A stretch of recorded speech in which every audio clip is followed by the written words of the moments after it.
10 কম পাইলেন 10,000 কম পাইলেন 10,000 কম পাইলেন 10,000 কম পাইলেন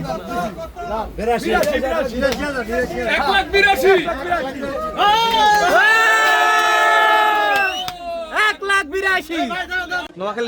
নোয়াখালী থেকে ভাই গাবতলীর হাটে গরু কিনলেন, এর কারণটা কি ভাই? এটা সবসময় গাবতলী থেকে কিনা হয়, এই জন্য এবার গাবতলী থেকে গরু কিনতে আসছে আর কি।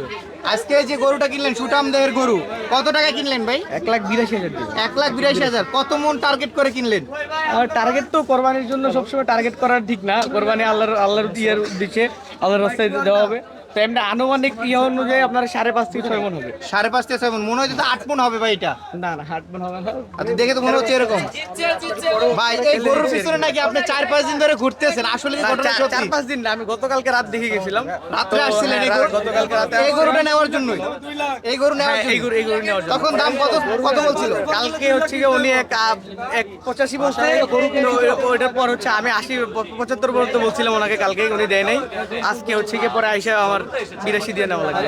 আজকে 1,82,000 টাকা দিলেন গরু নিয়ে এসে ভাই 75 হলে ঠিক ছিল। বাট এখন ঠিক আছে, যেহেতু এখন ঠিক আছে। আল্লাহর রাস্তায়, হ্যাঁ এখন ঠিক আছে। গরুর বাজার কিরকম মানে বুঝতে বাজার এবার একটু হাই। গতবারের থেকে এবার হাই মনে হচ্ছে।